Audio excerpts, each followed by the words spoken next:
"Handsome guy, would you like a Chinese-style crepe?" Andrew's voice suddenly rang out. I was startled for a moment, turned around, and met his eyes, which held a gentle smile. This was the first time he took the initiative to greet me in this month. A month ago, I suddenly found myself sent back to the time before Andrew and I were together. At that time, Andrew had already fallen in love with me at first sight during the banquet. In order to pursue me, the always noble and arrogant young master set up a stall downstairs of my house. In my previous life, I was touched by his sincerity and agreed to his confession. However, during our first intimate contact, I deeply realized how ferocious this man was. He seemed to be particularly addicted to something, and I was often left trembling on my legs by him. But what could I do? It's not that easy to get off the wrong boat. Since God has given me a chance to start over, this time, I must protect my butt. I turned back, thought for a moment, and gave him an apologetic smile. "Sorry, I'm allergic to eggs." A look of surprise flashed in Andrew's eyes, and before he could stop himself, he blurted out, "When did you become allergic to eggs?" Probably realizing something was wrong, he suddenly shut his mouth. "Well, it's confirmed." Andrew made it across too. I pretended not to hear clearly and wanted to end the conversation quickly. I asked him, "What did you just say?" His dark pupils gave me a meaningful look before he said, "I just said to be careful on the road." I gave a polite smile.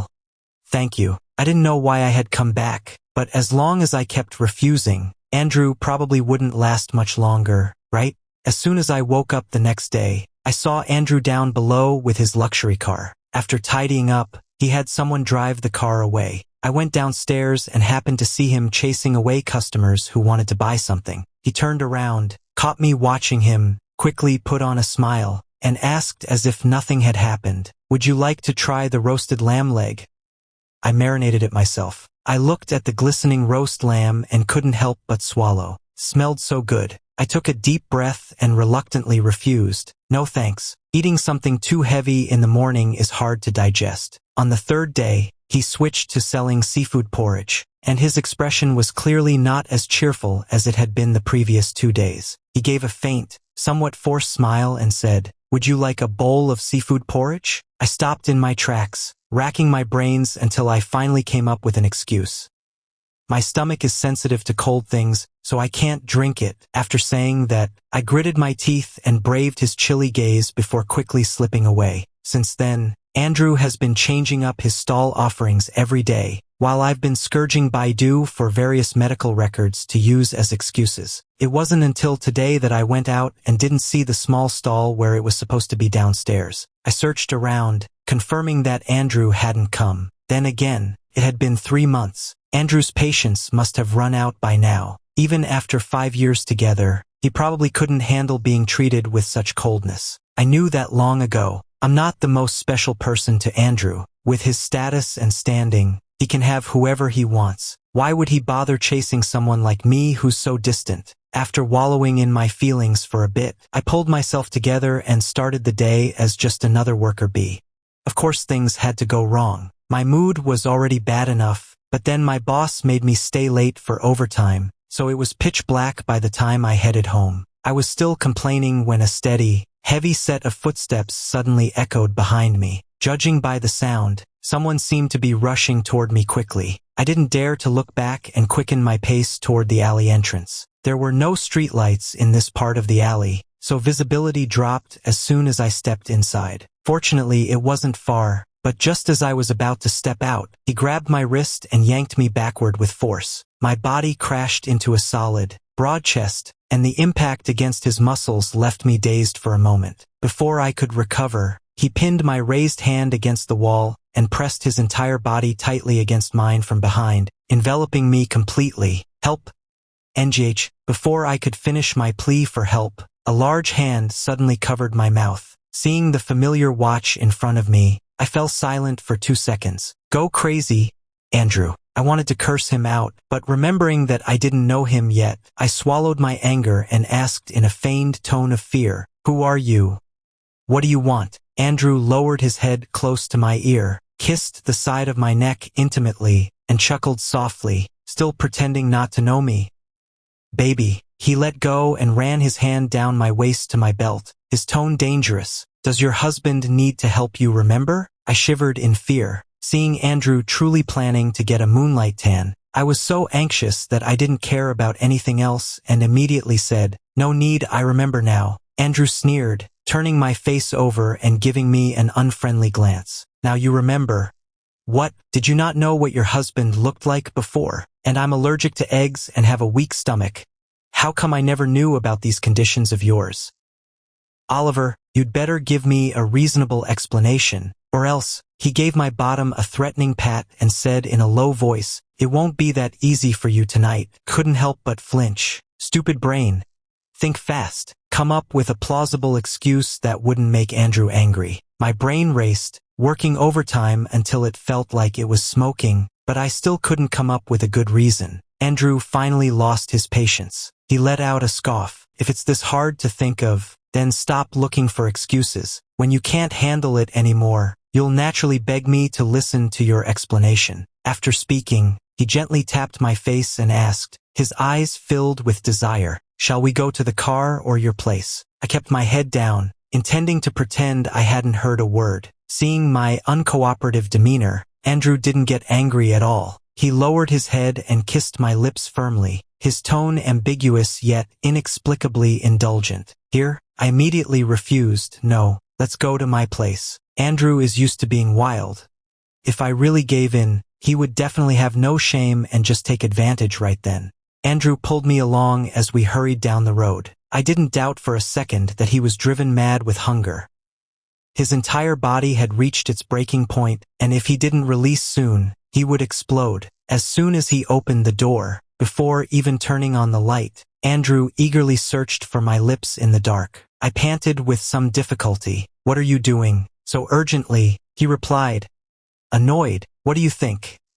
I haven't eaten in 3 months. How could I ever have endured such suffering before? You must make it up to me properly today." With that, he lifted my legs and carried me straight into the bedroom. Indeed, Andrew had never really been put through the ringer before. He used to eat his fill every day, which eventually became too much for me, so I started staying at the office and pretending to work overtime just to get out of it. It turns out that a wolf starved for long enough will eventually come after you. I didn't step out of the house for 3 whole days. I lay buried under the covers, feeling completely drained, while Andrew held my waist with a look of total satisfaction, nuzzling his head against the crook of my neck. "Can't you give me 1 more day off? I'll get it approved. No matter how long I take, that old boss will sign it off. Just stay with me for a few more days." Andrew had eaten his fill and was in much better spirits now, no longer looking so irritated like he had that night. He was behaving uncharacteristically well right now. I patted his head and tried to reason with him. "No, I have to go to work or I'll lose my job. You know how hard it is to find one these days." Andrew didn't try to persuade me anymore. He knew his efforts were futile. In my past life, he had tried to convince me as well, handing me an unlimited black card and telling me not to work. After I refused, he suggested that I become his secretary instead. Of course, I rejected all those offers, so in the end, he had no choice but to let me have my way. Thank goodness for that persistence of mine back then.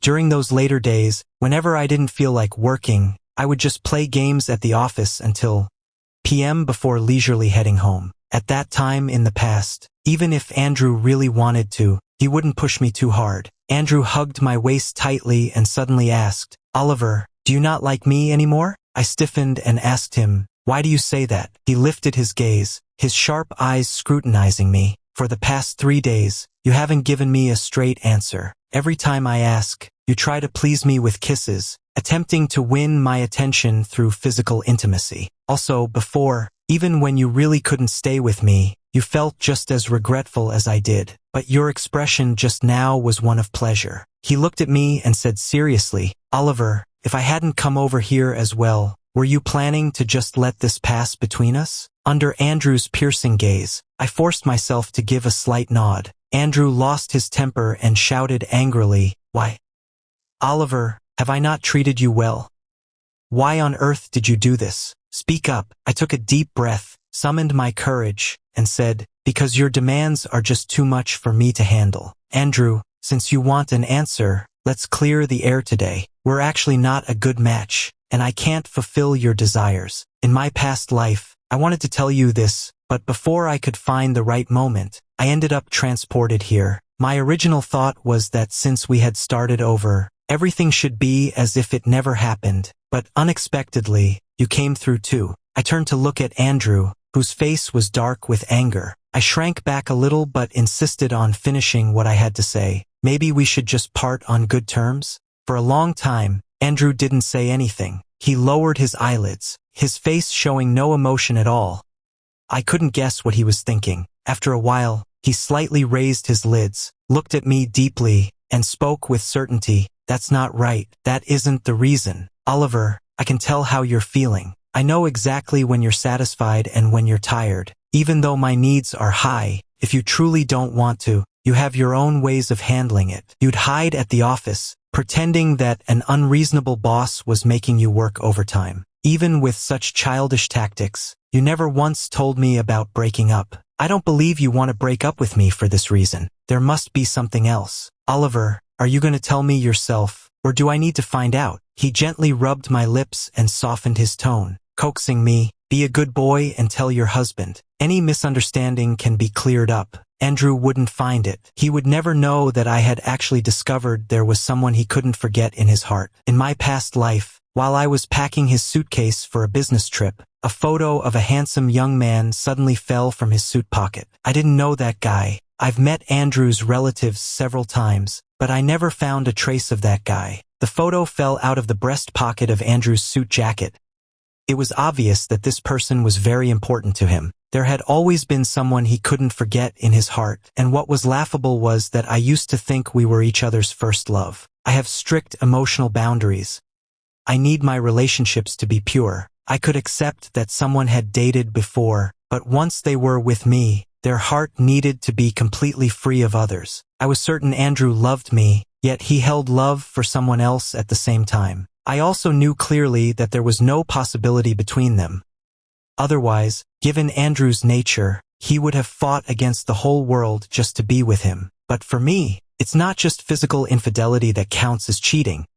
Even a moment of emotional wandering in a relationship is a form of betrayal. I can't stand the thought of it. I love Andrew with all my heart, but his feelings for me are held back. There's always a place in the deepest part of his heart reserved for someone else. Our relationship is mixed with other elements, and that's not what I want. So even though I love Andrew deeply, I don't want to continue this relationship any longer. I had been wondering how to bring it up, but since Andrew spoke first, I'll go along with his words and end things between us, which also leaves both of us some dignity.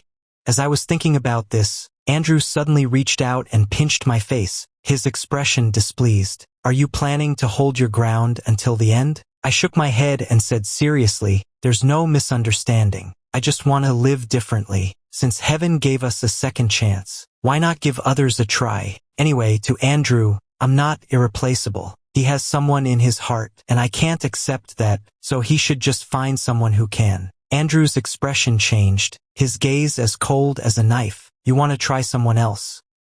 What? Think your husband isn't putting in enough effort? This is bad. The topic has completely gone off track. Andrew gripped my waist and dialed his assistant, his voice low and laced with a sharp edge. James, find the head of Yoon Group and request a month off for Oliver. And send me copies of all Oliver's colleagues' files while you're at it. After hanging up, he lowered his eyes and glared at me with a fierce look. I want to see who's in that dump. You're so tired you still want to go to work.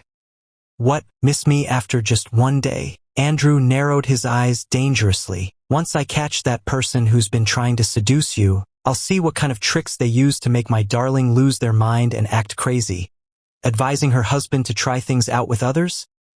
Try my ass. He patted my cheek, his tone unclear. You're so generous. If it weren't for the fact that you can't have children, I could make your belly even bigger. A wave of anger surged through me. How could Andrew think this way about me? Furious, I cursed. Don't push your luck. Who gave you the right to call in sick for me without asking? That's my job. Andrew lowered his head and bit down on my Adam's apple, saying viciously, keep cursing. But before I know the truth, you're not leaving this house. I won't let you go see that other guy. Once I find him, I'll send him to Africa to work in the mines. I'll make his life miserable and break him down until he's a wreck. If you like someone, I'll ruin them. When all those pretty girls turn dark and their faces get wrinkled from the harsh weather, making it hard for you to even smile at them, we'll see if you still care. So you're planning to dump me for him? Keep dreaming. He pinched my face, his teeth clenched tight. And as for you, since you can't control your heart, I'll punish you too. From now on, I won't feel sorry for you anymore. Before, I held back my desires because I worried you were tired. Thinking about it now, I was just an idiot. You took the energy I saved up and used it to flirt with someone else. I should have exhausted you so much that you couldn't even get out of bed, keeping you at home waiting for me every day. Then maybe you wouldn't have the energy to think about others. I was finally fed up with his sharp and angry words. I poked his chest, staring at him in anger. Who are you to judge me like that? I, Oliver, have a clear conscience. When I dated you, it was with the sincere intention of spending my life with you. But what about you? You have someone else in your heart. Andrew let out an angry laugh, grinding his back teeth with a dark expression on his face. Who? I don't even know who you're talking about. How do you know?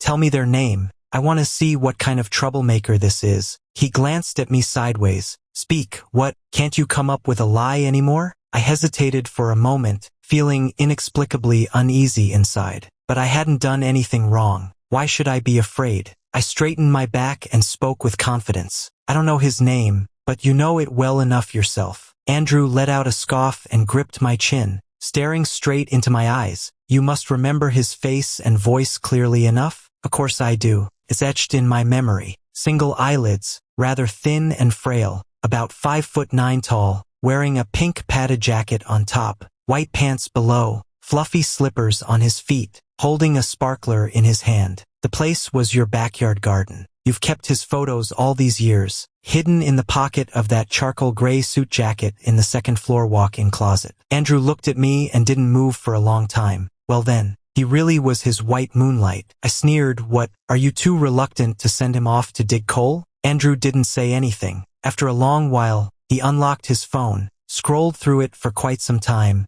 and finally found a photo before asking me, is that him? Indeed it was. Great, so he hadn't just kept that one photo.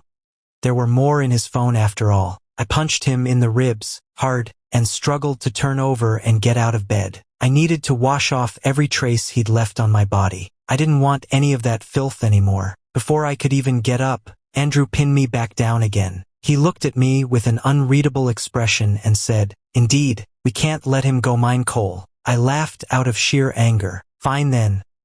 Keep him, and I'll go mine coal. Okay? And he has a mistress. I was so furious my eyes turned red, and I started speaking without thinking. Fine, just take me and that mistress of yours to Africa to mine coal, alright? Andrew disagreed. No way. You two will have to live together in the future. This guy was really pushing his luck, riding on my neck like he owned me. Was he thinking that since I'd called him out, he might as well just give up and go all in? Live together?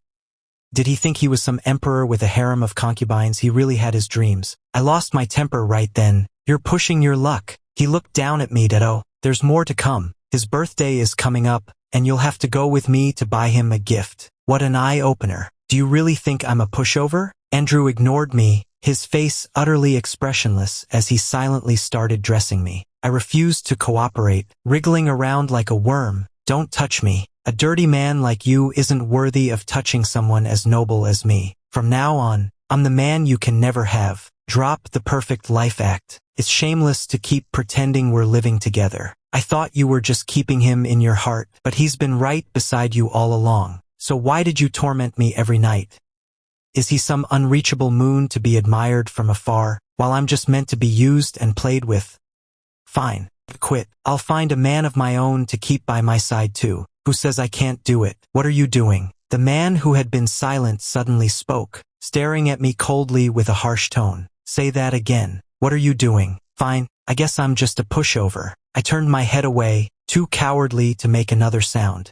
After Andrew finished dressing me, he grabbed a scarf and wrapped it around my neck to hide the marks left behind. It was only June, yet I looked like an absolute mess in all this extra clothing. Once he was done, He scanned the room and glanced at the chaos left on the bedroom floor. After a moment of thought, Andrew lifted me up in his arms and carried me to the living room sofa. I was completely baffled and had no idea what he was planning to do. He didn't answer me.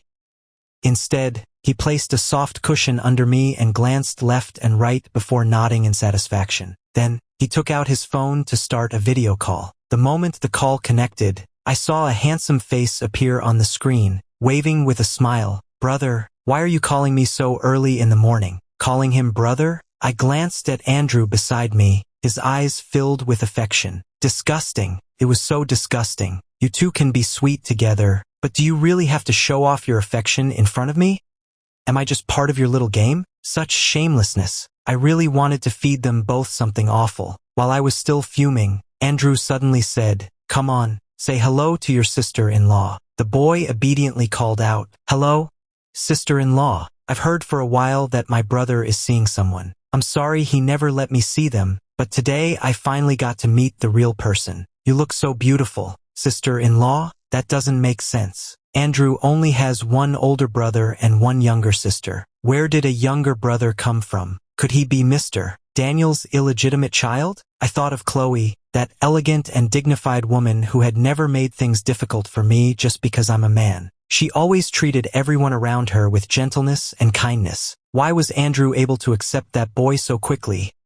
Did Chloe know about this? I turned my head to look at Andrew and said angrily, "You have really disappointed me." He hung up the phone, grabbed my wrist, pulled me into his arms and held me. "What are you thinking again?" I shook off his hand and scolded, "Both you and Mr. Daniel have wronged Chloe." Andrew paused, looked at me, suddenly realized something, and rubbed his forehead in frustration. "What are you thinking? He's my full brother." After hesitating for a while, I asked, "Then why didn't he show up later?" My memory is fine, so what happened to this extra brother later? I didn't dare to think about it. Andrew cleared his throat and, unusually, stumbled over his words. At first he was my brother, but later he became my sister. Well, everything was clear now. Andrew's younger brother Daniel had always felt he should have been a girl, so after turning 18, he decided to undergo gender confirmation surgery and became his sister. When Andrew and I arranged to meet our parents, she was already past her recovery period, so I never suspected that she had once been a boy. The gaze upon my head grew increasingly intense as Andrew firmly lifted my chin and let out an unreadable, cold chuckle. How should we settle this score? Feeling guilty, I glanced around nervously. "What do you mean?" A sudden pain hit my chin. Andrew didn't coddle me. His expression was serious. "Oliver, why don't you talk to me when you have issues? If I hadn't crossed over with you, we might never cross paths again in this life. Just because of such a small misunderstanding, you can abandon our 5 years of friendship. That's pretty ruthless of you, Oliver." Andrew grew more and more agitated as he spoke. "Oliver, you have no heart. This time you must coax me. Until I'm satisfied, I won't touch you." Well, wasn't that lucky of him? Initially, hearing Andrew's complaints made me want to slap myself. But when I heard this, I couldn't help but let the corner of my mouth twitch slightly. That fleeting moment didn't escape Andrew's notice. He glanced at me with a stern expression. Happy about it? Assessing the situation, I immediately shook my head and drooped my eyes. "No." Andrew let out a scoff. "Fine, let's see how long you can keep smiling." With that, he turned away without looking back to make a call, ordering someone to bring things over. Before long, he had taken possession of my guest room. Before going to bed, he looked at me seriously. "Oliver, you can't sleep with me tonight. This is your punishment. If you want to hold me soon, come up with a way to coax me." After saying that, he closed his bedroom door without looking back. In the past, when Andrew and I argued, even if he was angry, he would still hold me while sleeping, claiming he was afraid I couldn't get used to him not being there and might suffer from insomnia. I remember the worst fight we had was when I got hit by a car while trying to save someone. Fortunately, it wasn't too serious. The driver braked in time, and I only got some minor scratches. I lied to Andrew then, saying I had fallen by accident, and he believed me at the time. Later, someone let it slip, and one evening when he came back, he looked incredibly gloomy. I asked him what was wrong, but he wouldn't say anything, just stayed lost in his own emotions. After a long while, he finally looked up at me, with tears barely held back in his eyes. He clenched his fists and asked, "Oliver, who told you to meddle in things that don't concern you? Have you ever thought about what would have happened if the driver hadn't stopped in time? You could have died. Why try to be a hero when you can't even ensure your own safety? Did you think about me at all? What am I supposed to do if you're gone? Why does it always have to be like this?" He shouted. "Why are you always so kind to others but harsh on me? You never care about me, so you just do whatever you want, right?" He stared at me and let out a mocking smile. "If I hadn't happened to hear about your heroic deeds today, would you have kept me in the dark forever? I was so foolish as to believe you actually fell. Oliver, I think I need to calm down. I need to take some time to really think about our relationship. I'll sleep in the guest room tonight. You can have the bed to yourself." That day, I felt like Andrew wanted to break up with me. I lay in bed, feeling as though a heavy stone were pressing down on my chest, making it hard to breathe. I tossed and turned, unable to sleep, terrified that when I woke up the next morning, Andrew would bring up a breakup. Suddenly, there was a noise at the door. Listening to the faint sound of it opening, my heart couldn't stop pounding. I didn't understand why Andrew came back over suddenly. Was he needing some document, or did he feel the argument earlier wasn't up to his standard and wanted to shake me awake for a rematch? Andrew walked straight to the side of the bed and sat down. He looked at me for a long while before saying, "Oliver, if you're not asleep yet, let's just talk." When Andrew asked that question, it usually meant he already knew I was awake. I let out a sigh and turned on the bedside lamp, only to see his eyes were completely red. Andrew didn't wait for me to react before pulling me into an embrace. His head rested against my chest as he spoke in a muffled voice. "I'm sorry. I shouldn't have lost my temper with you. You were hurt, and yet I still blamed you like that." My heart felt like it was being squeezed. Even though the fault was mine, Andrew was the one apologizing. I rubbed his head and made a sincere promise to him. "Andrew, I'll definitely be more careful with my safety in the future. This won't happen again." Andrew's voice remained low and muffled as he said, "Oliver, please be good and don't make me worry, okay?" I hugged him tightly and nodded firmly. That night, Andrew still slept in the same bed as me. Even when he was angry, he wouldn't sleep in a separate bed. He always just made empty threats. I thought it would be the same this time until I waited until a.m. and there was still no sound from outside the door. Only then did I realize that I had truly crossed Andrew's line this time. Well, Andrew did have every reason to be upset since he was sentenced to death without doing anything wrong. After much hesitation, I got out of bed and prepared to climb into Andrew's bed to coax him properly. As soon as I reached the door and pressed down on the handle, I found it locked from the inside. It made sense that Andrew had taken my spare key before entering the room and sternly declared he was going to punish me today. I thought he was just making a big deal out of nothing, but I didn't expect him to be serious about it. Andrew wasn't going to let this go easily this time. He wanted me to reflect and admit my mistakes over and over again, demanding that I trust him completely. He was probably still shaken by the fear of what could have happened. If he hadn't made it through, he would have lost me forever. The next morning, as I went downstairs with dark circles under my eyes, Andrew had already finished making breakfast. He glanced at me, a hint of concern in his eyes, but the very next second, he spoke in a cold tone. "Come eat." I slowly walked over, stood in front of Andrew, and looked at his feigned coldness before leaning down to kiss him. His breath hitched, and he said deeply, "What are you doing?" I stared straight at him.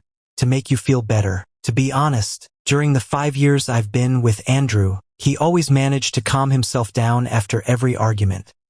I never knew how to coax anyone. I thought about it all night and felt that preparing gifts or anything like that might be useless. Andrew has seen it all.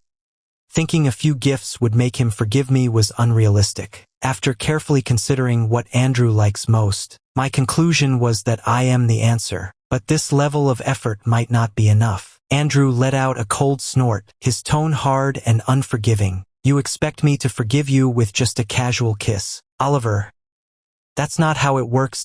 Tonight, you still can't sleep in my bed. With that, he turned and left without a word. That doesn't make sense. Before, when I just dried my hair, Andrew couldn't keep his hands off me and would rush to kiss me. I was being so proactive today, yet he actually turned around and left. That night, Andrew still didn't let me into the room. I stared at the closed door, squatted in front of it, and began plan B. I swiped through my phone and started sending a message. "It's fine, come in. He's sleeping in the next room, so he won't hear anything. Just be quiet and make no noise." The moment the message was sent, the door suddenly flew open and Andrew stepped out with a grim expression. "Who were you texting?" "Oh, I see. You keep saying it's my fault, but there really is someone else. Who is this jerk? If I find out who he is, I'll break his legs today." I immediately stood up, wrapped my arms around Andrew's neck, and pushed him toward the inside of the room. "No one. I was just teasing you. Let me come in tonight. If you don't sleep with me, how can I coax you?" Andrew let out a frustrated laugh and shoved me away abruptly, saying coldly, "That's one more strike. I won't make your favorite runny egg tomorrow morning. I'll cook it well done." With that, he coldly ushered me out of the room, and with a loud bang, the door was slammed shut in my face. I froze in shock for a moment. 2 seconds later, the door opened, and I looked at Andrew with delight. I knew he couldn't bear to be too harsh on me. As I was about to step inside, he reached out and pressed his hand on my shoulder, then snatched my phone away. The door slammed shut against me again without mercy. I stared at my empty hands. Oh, this is terrible. Now I'm even more wide awake.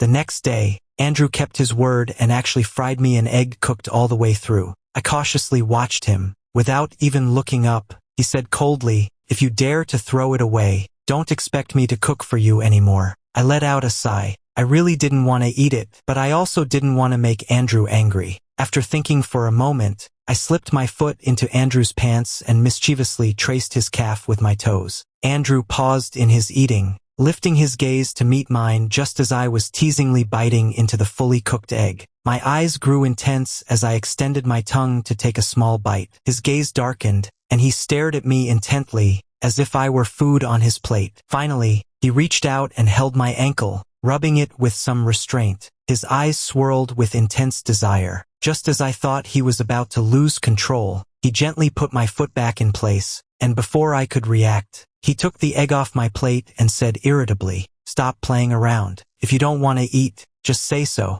After speaking, he transferred the soft-boiled egg from his own bowl into mine. I smiled.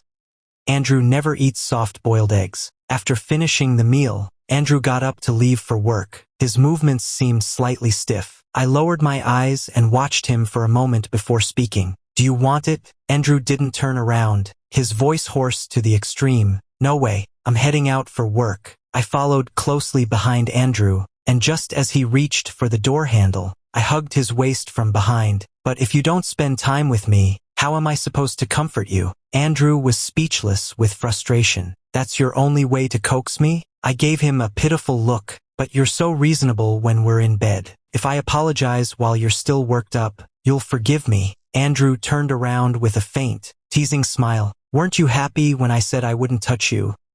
Since you seem so pleased about it, why not let you stay happy for a few more days?" I could tell Andrew was just speaking in anger. Naturally, I couldn't let him leave for work like that.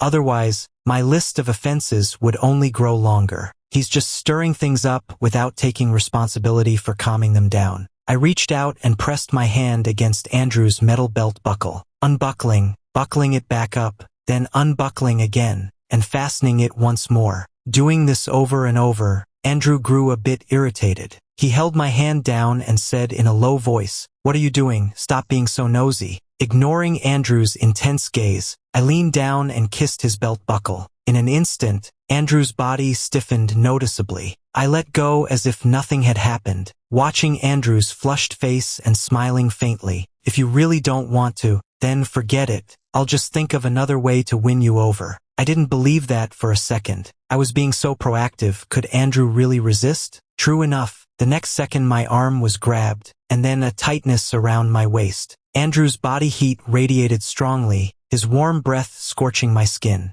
Andrew lowered his head and kissed my neck repeatedly, his voice deep. "Oliver, you really need to learn your place." Something seemed to cross his mind, and he smiled, though it didn't reach his eyes. He lifted his hand, pinched my chin gently, and gave it a light kiss. "You think I'm easy to handle?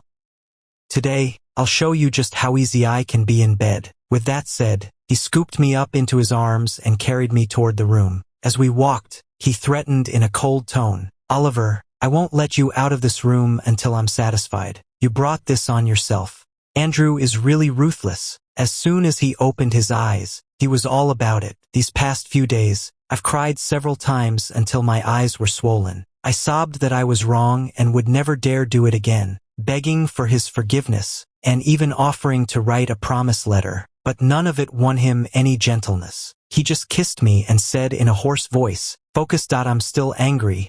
Baby, open your mouth." Now I finally understand how restrained Andrew was before. He truly cared about my well-being and kept his desires in check. When I woke up again, I opened my mouth instinctively, but no kiss came. I turned to look at Andrew. He was leaning against the wall, eating a lollipop. Since I didn't like the smell of smoke, Andrew quit smoking after we got together and would just pop a candy in his mouth whenever he felt an urge. Andrew lowered his eyes, looked at me for a while, brushed the sweaty hair from my forehead, and said with a tone of post-intimacy exhaustion, "Are you in a good mood?" Looking at his expression, I weakly shook my head. He reached up to touch the corners of my tear-reddened eyes and spoke gently. "Oliver, I'm actually quite hard to coax. It's only because it's you that I've kept my temper in check. I don't want you to be sad or see you looking so helpless, holding back your words. So even if you made a mistake, I would calm myself down first before coaxing you." He paused for a moment and continued speaking, "But you really crossed my line this time. If I hadn't come along, I would likely have followed the family's arrangements to meet suitable matchmaking prospects. If I can't be with the person I love, then who I end up with doesn't matter. Have you ever thought about what would happen if you, from a past life, traveled back in time to watch this life's me marrying someone else?" Feeling guilty, I lowered my head and sincerely apologized to Andrew. "Andrew, I promise to tell you everything from now on, okay?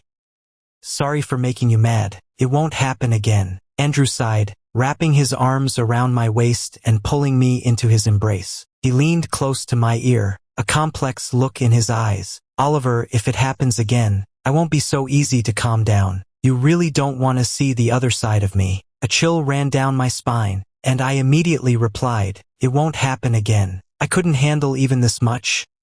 I didn't want to think about what would happen if it occurred a second time. Andrew rubbed my hair, his gaze finally softening. It seemed he had been appeased, thank goodness. I wouldn't have to suffer anymore. I held my aching waist and made a silent vow to never anger Andrew again. My backside was truly sore.